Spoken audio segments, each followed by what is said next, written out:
আজকে করলে মেলা ইস্যু বুঝেছেন। এটা এটা নিয়ে ধরি, ওই যে কুদ্দুস বয়াতি আছে না, ওরা একটা চমৎকার গান আছে কলে, কোনটা ছেড়ে কোনটারে ধরি, শুনিছেন? শোনেন নাই? আরে এডিটর সাহেব এনে শুনে দেন না, এরপরে তো বাম্বু চলবে বরাবর, এনা সবাই এনার্জি নিয়ে নিক, তাই না? শোনেন। কোনটা ছেড়ে কোনটা ধরি, 10টা মেয়ের সাথে প্রেম করি, এইটাও ভালো এইটাও ভালো এইটাও ভালো এইটাও ভালো, কারে তুই কারে ওহন দিয়া করি, কোনটা ছেড়ে কোনটা ধরি।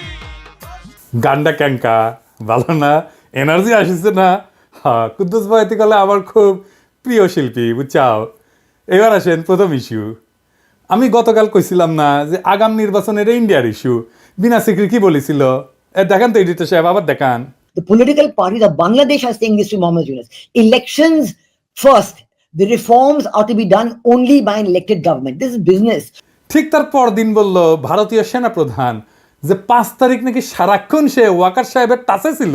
হ্যাঁ, ওর মুখেই শোনেন, নিজের মুখেই শুনেন, এই যে এডিটর সাহেব শুনে দেন। I'm in touch with the chief of Bangladesh during the time of when this changeover took place. I was in constant touch with him, and even thereafter, in November 24, we had a video conference also. As far as the military cooperation is concerned, is again going up in the same way. Our officers have moved there for the NDC also. When we talk about the relationship we should talk about when there is an elected government. So as of now, the relationship is with the military is well and perfect. তাইলে ওয়াকার সাহেবের মধ্যস্থতায় যা যা হয়েছে পাওয়ার ট্রান্সফারের, তা Indian সেনাবাহিনীর সাথে আলাপ করে হয়েছে, ঠিক কিনা? এবার বুঝেছেন তো বিপ্লব কখন কেমনে কোনটি গেছে? আমি কই নাই আগে কইছিলাম, কই নাই আগে ক্যান্টনমেন্টে যায়েন না কইছিলাম না? কইছিলাম। এখন বুঝেছেন তো যে মাখা ভাত খাইছেন আর জনগণরে খাওয়াইছেন, তা মাইকা দিছিল ইন্ডিয়া। আর কি কইছে? নির্বাচিত সরকার আসলে সম্পর্ক স্বাভাবিক হবে। আবার শুনেন। When we talk about the relationship we should talk about when there is an elected government. তার মানে বিএনপির সাথে সেটেলমেন্ট হয়ে গেছে, বিএনপি ক্ষমতাতে আসলে তার আর ডিস্টার্ব দেবে না, তার আগে যত পারা যায় ডিস্টার্ব দেবে, ঠিক কিনা বলেন? এবার আসেন দ্বিতীয় ইস্যু। বিশিষ্ট বাম মোশাহিদা সুলতানা হাঙ্কেরে প্রথম আলো ওটা একটা জুলাই বিপ্লব নিয়ে কলাম লিখেছে, সেটি লিখেছে আনু মোহাম্মদ নাকি এক দফার ঘোষণা দিছিল, আর তারপরেই নাকি হাসিনা পলাইছিল, বুঝাও। লিখেছে প্রেস ক্লাবে হাসিনার পদত্যাগের এক দফা দাবি ঘোষণা করেন অধ্যাপক আনু মোহাম্মদ। ঘোষণার পরপর একটি মিছিল প্রেস ক্লাব থেকে যাত্রা করে শহীদ মিনার অভিমুখে। বিগত দিনগুলোর কারফিউর থমথমে পরিবেশকে পেছনে ফেলে এই মিছিলে অংশ নেয় দলমত, শ্রেণী, পেশা, বয়স নির্বিশেষে সব ধরনের মানুষ। হাসিনার পদত্যাগের দাবিতে ঐক্যমত এবং জনসমর্থন সেদিনই দৃশ্যমান হয় জনসমক্ষে। ওরে বাবা, হ্যাঁ আপনারা জানেন এক দফা ঘোষণা করে ছাত্ররা 3রা আগস্ট শহীদ মিনার থেকে। এই যে না এইটা সাহেব গুগলে এক দফার ঘোষণা লিখে সার্চ দেন তো কি কি আসে। দেখেছেন আনু মোহাম্মদের নাম আছে। দ্রোহযাত্রার প্রধান দাবি কি ছিল? দ্রোহযাত্রা দিয়ে একটা সার্চ দেন না এডিটর সাহেব, 24 ঘন্টার মধ্যে সবার মুক্তি। দেখেছেন? হ্যাঁ, সরকারের পদত্যাগ চাইছিল, কিন্তু সেটা এক দফা ছিল না, মেলা দফা ছিল তার সাথে। এভাবে ইতিহাস পাল্টায় যায়, বুঝছাও। এভাবেই প্রথম আলো তার পক্ষের বয়ান তৈরি করে বামেদের লেগা, মানে রক্ত দিল সবাই আর নেতৃত্ব হয়েছে বামের। এবার আসেন চট্টগ্রামের ওসি নিজামরে ধোলাই দেওয়ার ঘটনা, বিএনপির প্রতিক্রিয়া নিয়ে একটা কথা কয়ে নি। ওসি নিজাম একজন দুর্বৃত্ত পুলিশ অফিসার ছিল। ওসি নিজামউদ্দিনের মা খালেদা মেম্বার, সভাপতি বাংলাদেশ মহিলা আওয়ামী লীগ বড়ইতলি চকরিয়া। এই যে সিআরপি সালাউদ্দিনের পাশের ছবিটা দেখেন, আর একটা ছবি দেখেন ওসি নিজামের। দেখেছেন বন্দুক ধরে আছে কিংকা করিয়া। তখনও কোতোয়ালি থানার ওসি ইনভেস্টিগেশন 2014 সালে চট্টগ্রাম বিএনপি পার্টি অফিসের সামনে বিএনপি কর্মীদের বুকে ও বন্দুক ধরেছে নিজের হাতে। দেখেছেন? ওরা কিছুই করা হয়নি, ধরে থানার দেওয়া হয়েছে। টানাটানির সময় জামা ছিঁড়িছে। থানার দেওয়া হয়েছে কেন? কারণ ওই ওসি নিজাম হৃদয় তারুয়ার মামলার আসামি যে শহীদদের, কিন্তু ধরে দেওয়ার পর দেখা গেল তার নামে পুলিশ মামলা থেকে বাদ দিয়ে দিছে। দেখেছেন? বাদীকে না জানায় মামলা থেকে নাম বাদ দেওয়া যায় না, বাদীকে জানানোই হয় নাই। এই মামলার তদন্তকারী কর্মকর্তাকে আমি জানবার চাই, আমারে নাম দিবেন, ওর তদন্ত আমি আর আন্দাই দিমু। এই নিজামরে ধরিছে শহীদুল ইসলাম শহীদ নামে স্বেচ্ছাসেবক দলের নেতা এক বীর যুবক, আমার স্যালুট তারে দল থেকে বহিষ্কার করে দিছে। কেন? দুইটা কারণে। দুর্নীতির দায় সাজাপ্রাপ্ত মীর নাসিরের ছেলে মীর হেলাল ছেলেটার বিরুদ্ধে অবস্থান নিছে। দেখেন নেতা তারেক রহমান সাহেবের বক্তৃতা দেন এত পরিষ্কারভাবে বোঝানোর পরে যারা না বুঝার ভান করার তারা দায় দায়িত্ব তো দল লইত কিলেই দুষ্ট গুরুত্ব শূন্য গোয়াল বহুত বেটার। আর পুলিশ অ্যাসোসিয়েশন বিবৃতি দিছে খুনি নিজামের জন্য ওদের মনে নাকি গভীর সমবেদনা তৈরি হয়েছে। হারাম জাদা, হাজারের উপরে ছাত্র জনতারে পাখির মতো গুলি করে মাইরা ফেলাইছো, 25,000 ছাত্র জনতাকে চিরজীবনের জন্য পঙ্গু করে দিছো। ঠোলার আচ্ছা ঠোলা তোর হৃদয় আছে মাদার।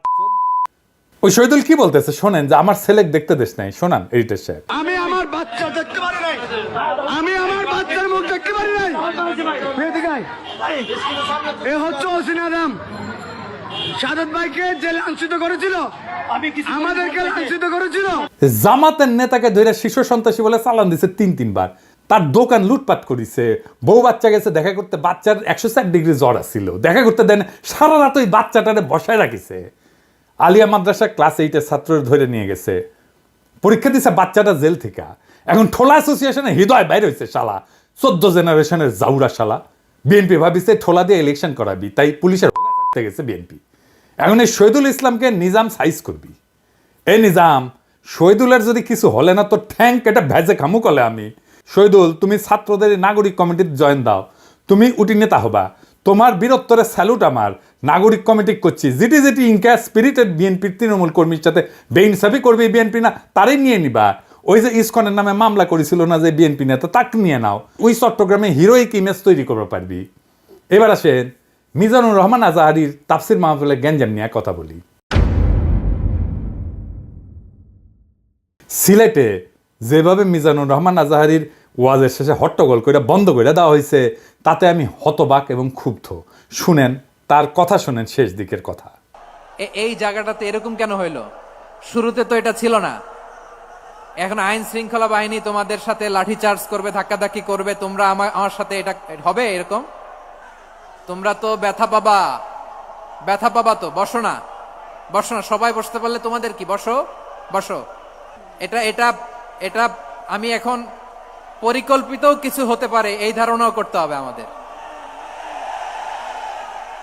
লক্ষ লক্ষ মানুষ বসে আছে, তোমরা একটু শান্ত হবে না? হ্যাঁ, বসো। আর 2 মিনিট একটু কোঅপারেট করো। 2 মিনিট একটু কোঅপারেট করো। জি পুলিশ ভাইরা, হ্যাঁ আস্তে জি বসে যাবে। হ্যাঁ ঠিক আছে, 2 মিনিট। এই বিভাগে আমার আর আসা হবে না, আমি একবারই তো আসলাম। সো যা বলার তো আমি এখনই বলতে হবে, এমন না যে আমি আবার সুনামগঞ্জে আসবো, হবিগঞ্জে আসবো। খুবই গুরুত্বপূর্ণ কয়েকটা কথা আমি রাখবো তোমাদের সামনে। বসো, শেষ করে দিব। এই তো আর 10 মিনিট সময় আছে আমার হাতে। বসো। মাশাআল্লাহ, এই ঠিক আছে। আমি কলে এখানে এক বিশাল ষড়যন্ত্রের গন্ধ পাইতেছি। ঘটনা ছোট, রাজনৈতিক গুরুত্ব অপরিসীম। আজারি সাহেব নিজেই কইছে যে সামান্য জায়গায় একটা অল্প কিছু লোক এই কাজটা করেছে। শুনেন, পুরো লক্ষ লক্ষ মানুষ, আমি তো দেখতে পাচ্ছি কত লক্ষ লোক হয়েছে। একটা জায়গায় কোনো সমস্যা নাই, এখানে কয়েকশো ছেলে পেলে এই ধাক্কাধাক্কি। না নিজে শুনতে পারতেছো, না অন্যকে শুনতে দিচ্ছ, না আমাকে বলতে দিচ্ছ। কি করতেছো তোমরা? এগুলো কি করতেছো? আমি আজকে just as a gesture of goodwill, আমি নামটা কইলাম না কে করিছে, কয়া দিব কিন্তু কে করিছে এইটা। এই হট্টগোল হয়ে কেন সুষ্ঠুভাবে শেষ করতে পারলেন না তাফসির মাহফিল আজারি সাহেব? কারণ বিএনপি নেতারা প্রকাশ্যে বলিছে মাহফিলে আজারি সাহেব হেস্তনেস্ত শিকার হবে, এটা কইছে বিএনপি নেতা। সত্যি কথা, আমি ব্যানে করছি না। এই যে শুনেন, রহমান আজারি বক্তব্য রাখে বিএনপির বিপক্ষে, এত সাহস সে কোথায় পায়? আপনি এই জামাতের পক্ষে কথা বন্ধ করেন, নাহলে এই দেশের মানুষ যেভাবে আপনার এই যে মাহফিল করে, মাহফিলে কিন্তু আপনি হ্যাস্ত শিকার হবেন এই মুসলিম লীগের কারণে। কারণ এই মুসলিম লীগ কিন্তু বিএনপি কে পছন্দ করে, এই মুসলিম লীগ কিন্তু অন্য সংগঠনকে পছন্দ করে। কিন্তু আল্লাহর নামে স্লোগান দিয়ে, ধর্মের কথা বলে, মাথায় টুপি লাগিয়ে, পাঞ্জাবি পরে বিএনপি কে বকবেন না আপনি, তাহলে কিন্তু হ্যাস্ত শিকার হবেন। আবার যে কোনো মুহূর্তে কিন্তু আপনি দেশান্তর হতে পারেন। ঠিক তার পর দিন এই ঘটনা ঘটলো। তার আগে তো অনেক নেতা, রিজভী ভাই তার সহকর্মীদের তাতায় রাখছে, এখন আজারির উপর কেন বিএনপি বিলা? দুইটা কারণে।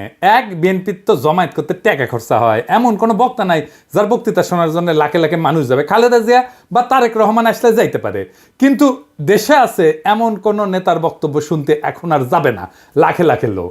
আর আজহারীর বক্তব্য শোনার জন্য স্মরণকালের সর্ববৃহৎ সভা হচ্ছে, যেটি যাচ্ছে সেটি হচ্ছে। এটা গা টাটাইতেছে বিএনপির। জনসমাগম মানে ক্ষমতা, বুঝছাও? আমাদের ভিডিওর ভিউ গেলে ক্ষমতা, আমাদের পোস্টের লাইক শেয়ার ক্ষমতা, এই ক্ষমতাকে বিএনপি চ্যালেঞ্জ মনে করিচ্ছে। আর 2 নাম্বার, ইন্ডিয়ার ডরায় জনপ্রিয় ইসলামী বক্তারে, এই জন্যই তারা চড়াও হয়েছিল মৌলানা দেলাওয়ার হোসেন সাইদের উপরে। আজহারী সাহেব ইভেন বিগার থ্রেট তাদের জন্য, বড় ভয়, কারণ সংঘবদ্ধ মুসলমানে তাদের ভয়।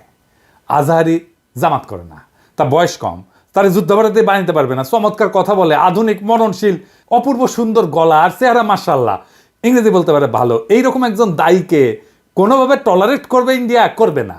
এক বেকুব তার মাথার দাম ধার্য করেছে, শুনেছেন? শুনেন।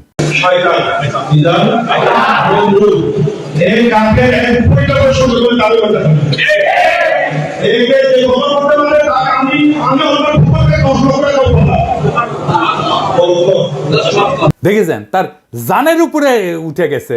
পুলিশকে করছে ওই হারামজাদার এখনই ধরে প্যাকেট করেন, ওই যে কইছে 10 লাখ টাকা দিবে ও প্যাকেট করেন। বিএনপি নেতারাও খুব অপমানজনক ভাবে কথা কইছে যে আজহারী হুজুরের পিছে লাগিছে। দেখেন দুদু ভাই কয় আজহার নাকি মাজার কি যেন আছে, দেখেন শুনেন। ওই যে কে যেন আজহার নাকি মাজার একজন আছে। দুদু ভাই, আপনারা যে বিএনপির দুদু বলে এটা জানেন? হ্যাঁ, দুদু দুদু, বুকের দুদু, বুকের দুদু নাম বিকৃত করেন কে? বেদবি কুটি থেকে শিখেছেন। আপনার কর্মী আপনার কথা না শুনে আজহারী হুজুরের কথা শুনবি? এটা জানেন না তো? কর্মীর সাথে তো যোগাযোগ নাই, জিজ্ঞেস করে দেখেন। আজহারী হুজুরের নাম শুনলে কয়বার সালাম দেয় শুনেন, আর আপনার পিছে যায় কি কয় শুনেন। নিজেরা বেশি হারকুলিস ভাবেন না, বুঝছেন? উঠলে দিন বাগে খেয়েছে। আওয়ামী লীগ আমলে ওয়াজে এসে আওয়ামী লীগ নেতারা চড়াও হইতো না, দেখেছেন না? চড়াও হইতো না। এখন বিএনপি নেতারা চড়াও হচ্ছে। এই যে দেখেন, এটা আমার শহরে বগুড়ায় মৌলানা বজরুল রশিদ মিয়া, আমি কলে খুব পছন্দ করি, খুব চমৎকার একজন আলেম, কলে খুব সুন্দর ওয়াজ করেন। ওনার উপরে চড়াও হয়েছে, মিজাজ খারাপ হয়ে গেছে দেখে। আর চড়াও হয়েছে কে? আওয়ামী লীগের পান্ডা মোহনের ভাই বিএনপির নেতা বাদশাহ। 2 ভাই 2 দল করে, এক ভাই আওয়ামী লীগ, এক ভাই বিএনপি। ওর ভাই বগুড়া শহরের কোনো জমি বাকি রাখে না, এই যে মোহন দখল করেছে। 2 ভাই দল করে সিস্টেম কইরা এখন আরেক ভাই রাজত্ব চালাইতেছে বগুড়ায়। রাগা 5 তলার দুর্বৃত্ত ফ্যামিলি। শোনেন কি করিছে। কিসের ভাষা ভাই? আমরা আমার দেশে থাকি না। আমরা দেশে থাকি না। হ্যাঁ, ঠিক আছে। আপনি বলেন কেন যে আল্লাহু আকবার একবারই ছাড় দেয় না? আমাদের প্রত্যেকটা এই প্রোগ্রামে দেখো না। না, এই জায়গাতে আমি কি বুঝতে পারছি তাকে শোনেন। না এখানে যে কোরআন শরীফ তেলাওয়াত হলো, একবারই দিছে আল্লাহু আকবার, হাম্মাম কথা আর দেয়নি, এটা ঠিক না। তার মানে দিছে তো? না, তার মানে দেয়নি, দিছে তো। একবার দেখ 10 বার দেখ দিছে। আপনারা কোন আওয়ামী লীগের মধ্যে দিছে? আপনি তো বললেন একবারই দিছে আর দেয়নি, এটা তো ঠিক না। আমি একটু আমার প্রধান বক্তার সাথে দ্বিধার করেছিলাম যে উনি বলতে চেয়েছিলেন যে একবারই হাম্মাম সাহেব বলছেন, এটা তারপর কি বলছেন আমি আসলে এই করি, যখন বলছে একবার বলেছেন আমি সেটাকে দ্বিধার করেছি। আমরা ইসলাম কারো ব্যক্তিগত সম্পত্তি নয়, ইসলাম সকল মুসলমানের সম্পদ। কেউ যদি মনে করে এটা আমার ইসলাম আমার একাধিক আর করো না, এটা তো সঠিক না। যারা ক্ষমতার থাকতে যা করেনি, এরা ক্ষমতার যাওয়ার আগেই তার সাথে বেশি করতেছে। তোর কোন কথা ঠিক কি না? রাধাবার সাথে আউট হয়ে গেছে। মাহফিলে যারা যাবেন, কোন রাজনৈতিক নেতা যদি আলেমের সাথে বেদবি করে না, একেবারে পায়দা ফেলাবেন, পারমিশন দিলাম, আমার নামে যেন কেস দেয়, আমি কয়ে দিছি। আর হুজুরেরা আপনাদের বলি বেদবি নিয়েন না। আপনারা কোন আক্কেলে এই সমস্ত রাজনৈতিক দুর্বৃত্তদের ওয়াজের মঞ্চে আপনাদের পাশে বসতে দেন? ওদের সেই যোগ্যতা আছে আপনার পাশে বসার? পাবলিকে তো আপনার ওয়াজ শুনবার এসেছেন নাকি? ওই গুলো ক্ষমা দেখবার আসছে, তা তো আসে নাই। আমি দুঃখিত, মুখ খারাপ করলাম, হুজুর বেয়াদবি মাফ করে দিয়েন, কিন্তু এ তো মেজাজ খারাপ হয়ে যায়। তো আপনি কেন ওগ্রে পাশে বসান কেন? আপনার ওয়াজের জমায়েতের ফুটেজ খাবার আসে, ওই হারামজাদা নিজেরা দেখলে তো পাবলিক আসবে না, কথাও কবার পারে না। আপনার ওয়াজের জমায়েতের ফুটেজ খাবার আসে, এটি এসে সে দেখায় যে আমি মেলা বড় নেতা। এগুলোর পাত্তা দিবেন না, দাবরানি দিবেন, সাইজ হয়ে যাবে। ওয়াজের দিন তারিখ যেদিন ফাইনাল করবেন ওই সময় খোয়া নেবেন মঞ্চে, যেন কোনো রাজনৈতিক নেতা না উঠে।